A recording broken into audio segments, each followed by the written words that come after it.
In this video, I'm going to show you exactly how to cancel your Webflow subscription step by step. If you're no longer using Webflow, switching platforms, or just want to stop recurring charges, this guide will walk you through the entire process clearly and safely. We'll do everything directly inside your Webflow dashboard so you know you're canceling the right plan. Before we jump in, make sure to like this video if it helps you out and subscribe to the channel for more easy software tutorials just like this. All right, let's get started. First, open your browser and head over to webflow.com. Make sure you're logged in using the Webflow account that owns the subscription you want to cancel. This is important because only the workspace owner or billing admin can make changes to plans. Once you're logged in, you'll land on the Webflow dashboard. From the dashboard, look for the Sites section. This is where all of your Webflow projects are listed.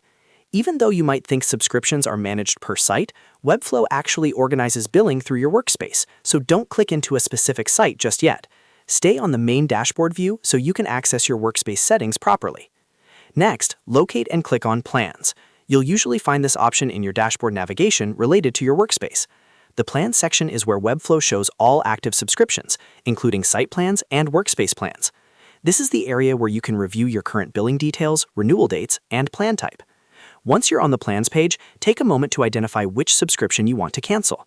Webflow offers different types of plans, such as site plans for hosting and workspace plans for team features. Make sure you're selecting the correct one, especially if you manage multiple sites or workspaces. Canceling the wrong plan could impact a live website, so double-check the plan name and site associated with it. After you've confirmed the correct plan, look for the option to manage or change the plan.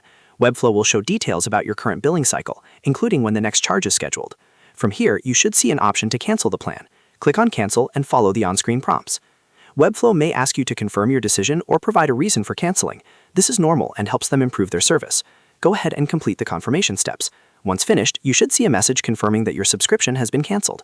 In most cases, your plan will remain active until the end of the current billing period, so you won't lose access immediately. Finally, I recommend checking your email for a cancellation confirmation from Webflow. This acts as proof that the subscription has been successfully canceled. You can also revisit the plans page at any time to confirm that the plan status shows as canceled or set to expire. And that's it. You've successfully canceled your Webflow subscription. If this video helped you, please hit the like button and subscribe for more straightforward software tutorials. Thanks for watching, and I'll see you in the next video.